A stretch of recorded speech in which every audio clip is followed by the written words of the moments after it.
Karibu tena mpenzi mtazamaji, na leo hii tunaangazia masuala ambayo yamekuwa yakifanyika katika sekta ya security, na tumeona kwamba kuna baadhi ya watu wa Somalia ambao wanapewa ID na passport kutumia ID za Kenya, lakini ukiangazia mahali ambapo wamezaliwa si hapa Kenya. Na sasa hivi tunamwona waziri mkuu wa wizara ya usalama wa ndani Murkomen ameanza sasa blame game, akiashiria yule ambaye alikuwa waziri wakati mmoja Fred Matiang'i. Leo hii tunaye Bishop Israel ambaye amekuwa akiangazia ama akitoa maoni kuhusiana na uongozi wa hapa katika taifa letu la Kenya. Hebu atuambie labda, je, kuna mambo yote ambayo yanapangwa na Wakenya hawajui? Kwa sababu kila Mkenya sasa hivi anauliza maswali, kwa nini mtu atoke taifa lao akuje hapa apewe ID ambayo ni kinyume na sheria? Karibu sana Bishop. Asante sana Digital News na Penina Rasugu Media. Karibu mahali hapa, na wewe unanitazama kwa mara ya kwanza, na karibisha katika jina la Yesu.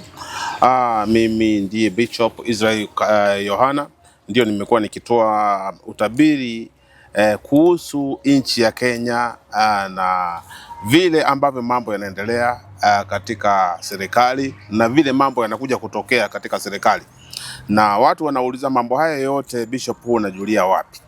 Na mimi niwaambia kwamba mimi si mwanasiasa, lakini nimepatiwa macho ya roho ya kuona kile kinachotendeka katika nchi ya Kenya na kile ambacho kinaajiri katika nchi ya Kenya.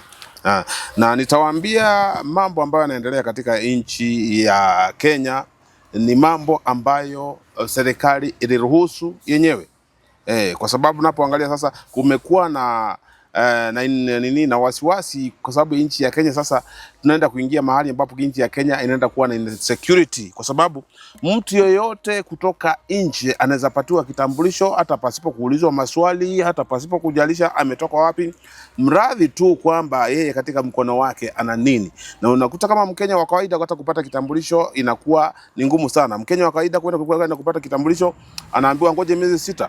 Lakini mgeni yake hata imalizi siku 2, siku moja tu ya pili amepatiwa kitambulisho cha Kenya. So mambo haya ni mambo yanahatarisha sana usalama wa nchi ya Kenya, na labda mimi nitaweka lawama zangu katika widhara za ulinzi.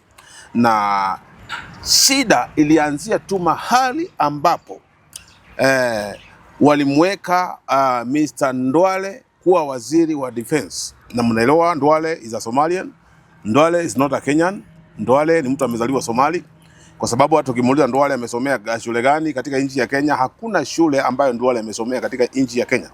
Ndwale ni mtu ambaye amekuja tu Kenya kama Msomali na akaingia katika uongozi wa Kenya kama Msomali. Na unakuta kwamba wakati walimweka, kama kuna makosa ambayo Kenya will make a very big mistake, ni kuweka Ndwale kama waziri wa defense.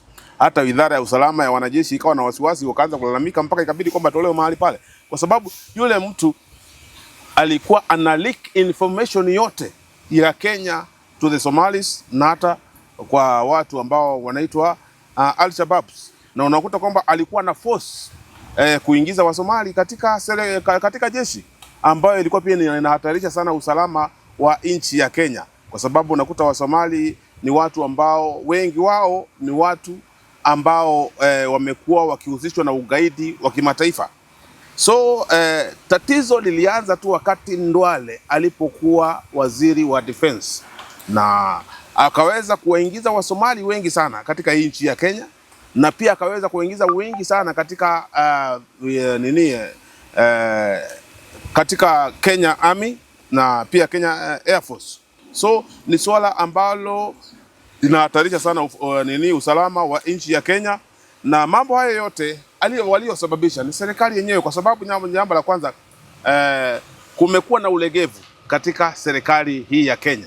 Na tunakuta kwamba kuna mtu anaitwa Murkomen anataka kulaumu, anasema kwamba hayo mambo yalifanyika wakati wa Matiang'i.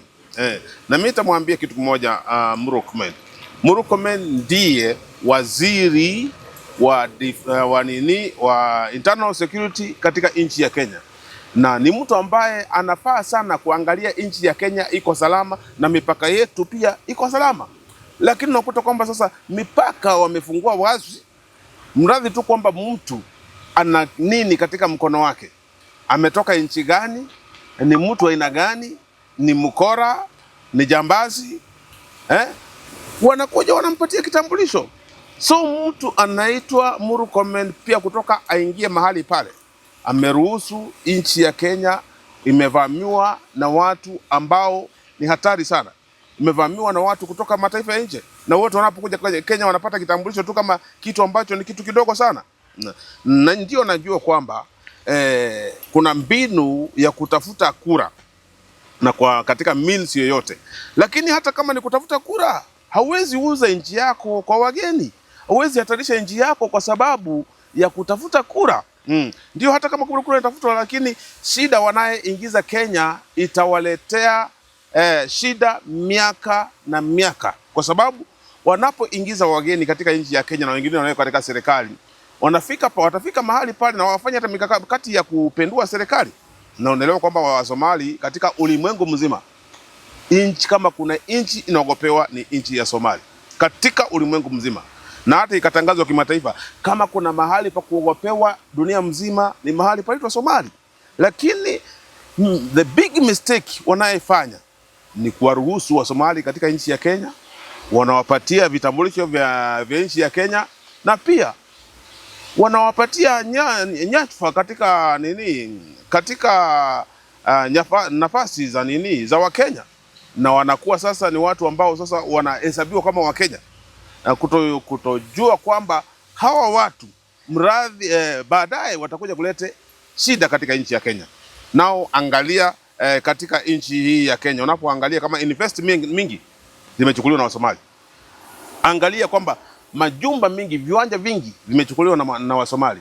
Angalia petrol station nyingi zinaholdiwa na Somalis.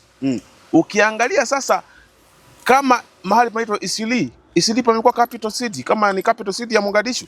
Ukitaka kwenda Mogadishu, wewe nenda tu hapa Isili hapa ndio capital city ya Mogadishu. Na haya mambo yote mtu anawakublemiwa ni mtu anayeitwa Murkomen. Ukiangalia Murkomen, jambo la kwanza, hata quality zake za kuwa waziri wa usalama hasimruhusu hata kidogo. Yeye ni lawyer, na ukiangalia hata lawyer yenyewe hakuwa study. Hakuna kesi hata moja Murkomen aliwin katika kazi ya uloya.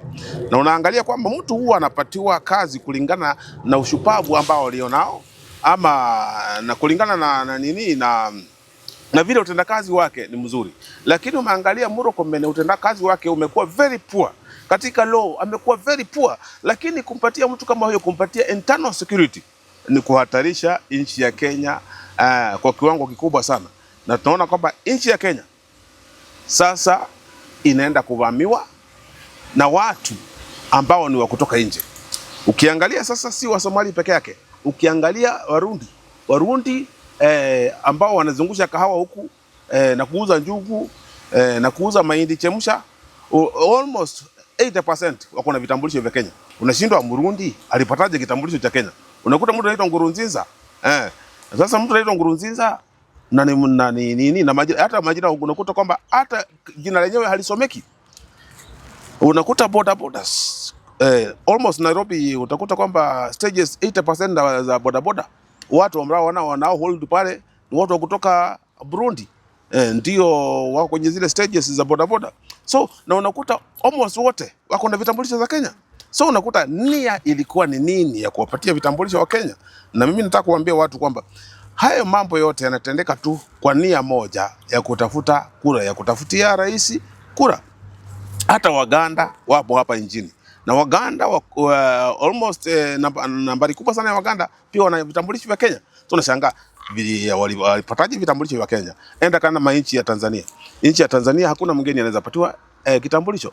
Kuna jamaa anaitwa Mwangi, amezaliwa Tanzania, lakini kwa sababu tu jina ni Mwangi, serikali ya Tanzania ilikosa kumpatia kitambulisho kwa sababu anaitwaje Mwangi na yuko Tanzania. So Tanzania wakaamuru kwamba huyu ni Mkenya na hapaswi kupatiwa kitambulisho hata kama amezaliwa nchi ya Tanzania.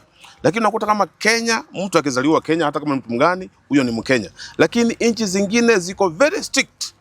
Kupata kitambulisho cha Tanzania ni ngumu sana. Hata mgeni hawezi nunua shamba katika nchi ya Tanzania.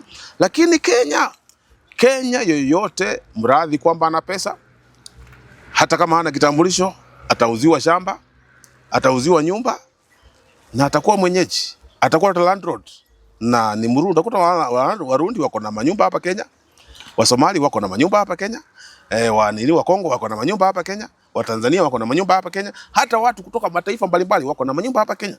Na hizo nyumba zote unakuta kwamba hao watu wenye hizo manyumba hawana vitambulisho vya Kenya. So tunauliza nchi ya Kenya tunaelekea wapi? Hata kama ni kupenda fedha, hauwezi penda fedha na uweze kuuza nchi yako. Sio kitu ambacho inakubalika. Na pia hata sio biblikali. Hata kama nao tumeokoka, hatuwezi uza nchi yetu, hatuwezi uzia wa Kenya. Lazima kwamba hata ukiangalia katika Biblia, watu hawakuwa wanauza urithi wao, hawakuwa wanauza nchi yao. Watu walikuwa nakaa katika nchi yao wenyewe, na kama kuna wageni wanakaribishwa tu wakae kwa muda na kisha warudi kwao.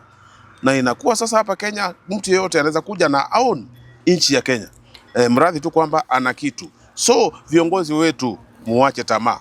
Viongozi ambao tuliko nao wako na tamaa nyingi sana, na hiyo tamaa inaenda kuingiza Kenya katika shida kubwa sana.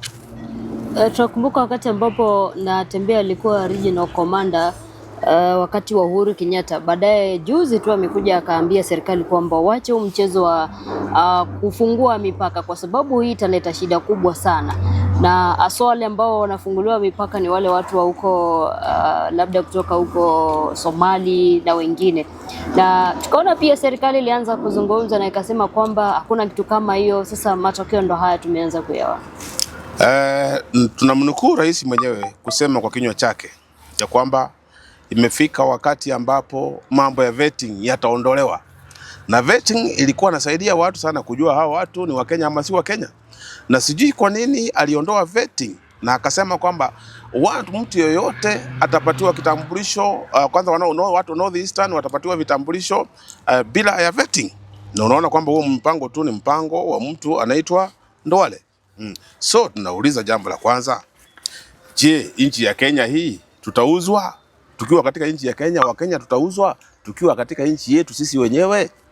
Jamani, rais wetu wa nchi ya Kenya, ulianza vizuri na roho na ukaanza vizuri ukiwa mtu wa Mungu. Ule uungu uliokuwa ndani yako ulienda wapi? Ule utu uliokuwa ndani yako ulienda wapi? Sisi wa Kenya, mbona umeturuhusu wa Kenya, umetufanya watumwa katika nchi yetu wenyewe? Tunaghadhabika sana kuwa watumwa katika nchi yetu wenyewe.